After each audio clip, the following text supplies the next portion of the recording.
Okay, kia ora. So, more importantly, what does it all mean? I feel like I've done a lot of talking about my reflections and what's worked really well and what hasn't. But more so, I want to use this video to talk about what all of this means, what all this means, and why I have done the way that I've done it. So to begin with, I just want to say basically what I'm trying to depict here is the evolution of Tamoko, and in that evolution, the time frames that I've used are from the beginning. So over here we see the mythological story, where I talk about Niwa Warika and her husband Mataora. So, and then basically we're going to end it over here. And this is sort of today, modern age, 2024, if you will, just roughly. So, in the beginning, we have Niwarika and Mataora. So what I've done here is I've used the Mangopari, as you can see, and the Mangopari, and basically just to represent conflict. So this is the partnership, and in that partnership, we've got Mataora being angry and hitting Niwarika across the face. She didn't like this, essentially. Well, it was abuse, so she ran away and returned to where she was from, because she was really sad. So she went down to the underworld, and now we've got this. Puhoro is going to be our flow.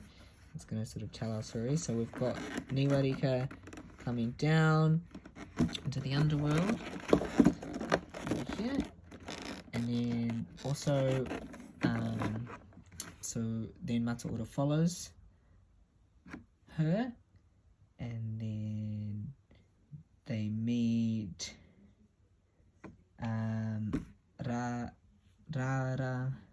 Rangitira, who was a descendant of Ruamoko and an expert of Tamoko. And Mataora was essentially curious because he hadn't met anyone with permanent Tamoko, and he'd had temporary paint on his face, called Whakairu Tuhi, which was used with dye or clay, and basically his Niwarika's dad Utonga smudged it off his face and was like, that's dumb. And then we come around here, and then Mataora was quite curious about it, so he's like, can you teach me? And then we have here, this is the seed being planted, so we've got the two of them going on that hikoi together, so that would be Mataora and the dad. But yeah, essentially it was quite excruciating. This is the myth anyway. It was quite excruciating pain, and then he got it done, and his face started fine, and then they wanted to go back to the world up above, and they wanted to take the knowledge with them. Mataora did, so he was gifted it as a farewell gift, and to never hurt his daughter again. So then we see them, so that seed being planted, so it's a sort of like birth potential seed, and then they come back up. And basically what I've tried to depict here is sort of anything in between the creative story and the time frame, which would be 1979. I'm pretty sure 1979, is that correct? 1769. Sorry. It's kind of the time frame that we're working with there. And what we see is basically tāmoko thriving. I wanted to, we've got the mangopari again coming off here, which to me in this represents strength, it represents courage, fearlessness, really bold and renowned. And then, yeah, essentially to represent the age where tāmoko was thriving and tuhunga would come, and they were quite prized, I think, because it required a great level of competence. Because of its blood connection, it was highly respected by both the recipient and the tuhunga tāmoko, which is the tattoo artist. Invitations were extended to the tuhunga to come and practice their craft. If a hapu lacked a tuhunga within its ranks, along with food payments, the hapu would appoint the tuhunga or tonga such greenstone, weapons, cloaks, similar to European master artists. The talented tāmoko tuhunga could become well known for their creations and command a hefty commission. So basically, yeah, and then we talk about like how tapu it was, and how it was quite a sacred ritual, and it was seen as a high commodity. Like chiefs would have more money, so they would pay for they'd have more commodity to gift tuhunga tāmoko artists to do, some of the more detailed ones. So you could sort of tell by somebody's moko kind of how much they'd paid for it, essentially. But yeah, that's the journey there, and then we get to come down again, which is where we start to look at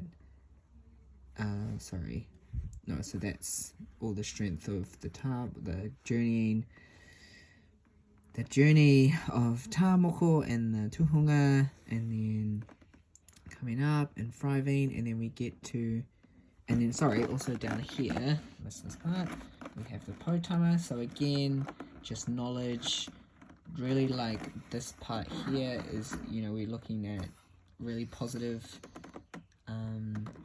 space where tāmoko lived, potential growth, gaining that knowledge there. And then in sort of 1769 here is where we see colonization. So I've depicted colonization with a sort of taniwha like face there, and then basically this whole front here has sort of been carved in. I don't know if you can sort of see that. It's sort of indented into the leather. So why I've done that is to basically to give a representation of maybe what post-colonization moko would have somewhat looked like. So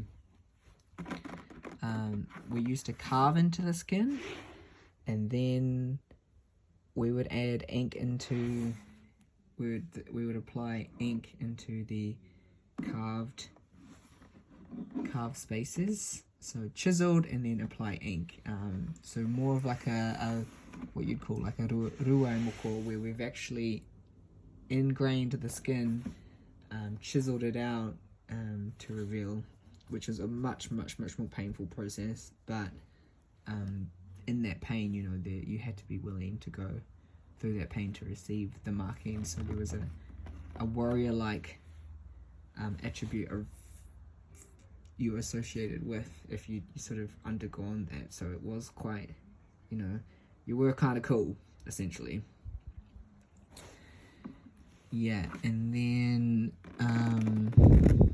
go into colonization, and then I've introduced sort of the tattoo gun, essentially. You can see here what I was talking about earlier about how it kind of smudged, but that's okay.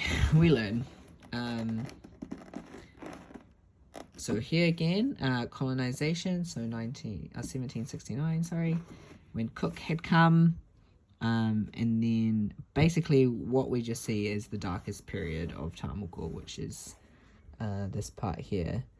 So